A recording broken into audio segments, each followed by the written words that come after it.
In this tutorial, we're going to add the website name to the top left of the website, and we're going to add some filter effects to that and create a hyperlink. Since we want this to be on all of our pages, we're going to add it to the master page. I'm going to click on master pages under site panel and master A. I can just close that again. I'm just going to zoom in. I'm going to add a artistic text tool, text frame, and I'm going to add the name of the website, which is WebPlus.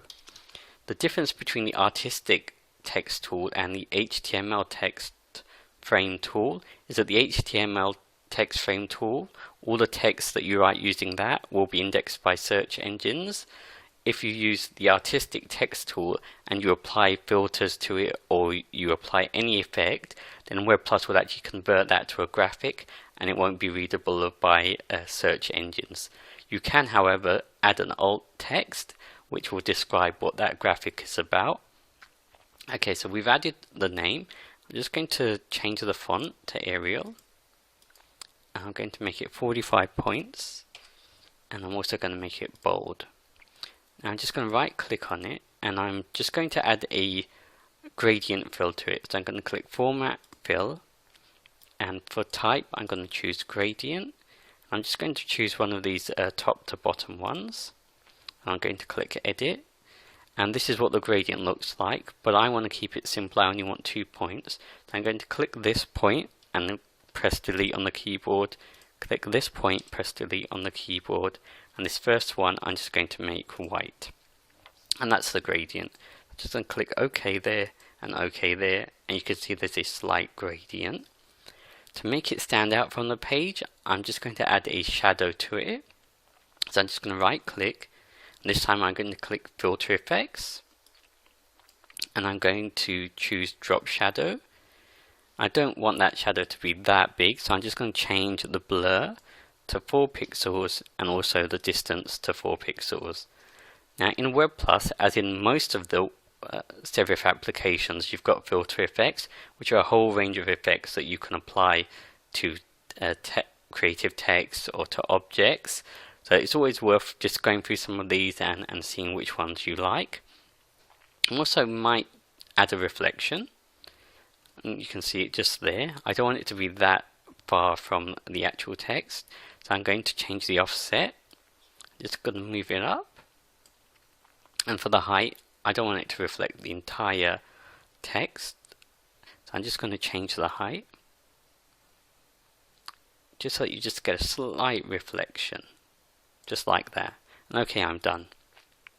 I want to make sure this text lines up with the menu. To be honest, I normally cheat here. I just grab a straight line tool and I just put the mouse there and I hold down Shift, which makes sure that the line is always straight, and I just draw a temporary line.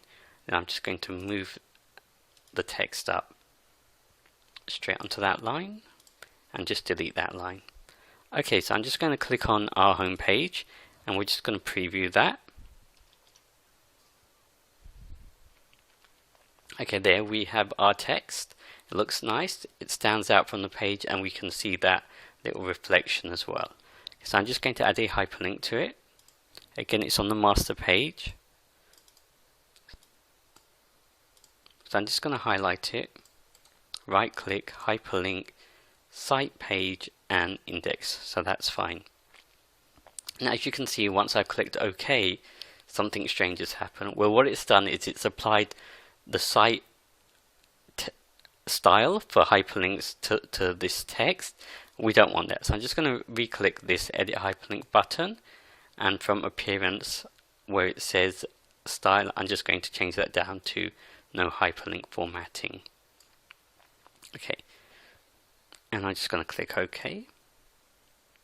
Now you can see we've got our effects back again.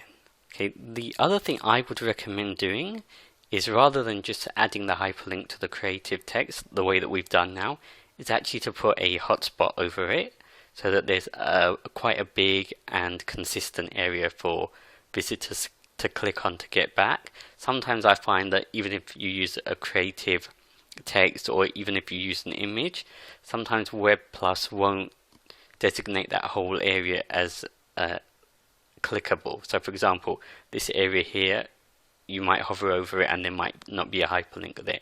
So I just always add in a hotspot. So I'm just going to go to Insert, Hotspot, and just from the top left, I'm just going to drag out a nice big rectangle, just about there, and it will automatically go to the hyperlinks page, and I'll choose Site Page Index, and that's it. And I'm just going to preview that. So you can see there's our text, and if we hover over it, we've got the pointer finger saying that we can click on it, and if, for example, we go to the About Us page, click on it, it will take us back to the home page. So that's great. Okay, so join me in a couple of days when we'll start working on the About Us page and the Services page. The tutorials will get more frequent, and we'll try to cover a little bit more at a slightly faster pace, now that we should all have an understanding of the tools that WebPlus has, and hopefully we'll finish our website slightly quicker. And then we'll look at some of the more advanced features that you can do and some of the problems that people face.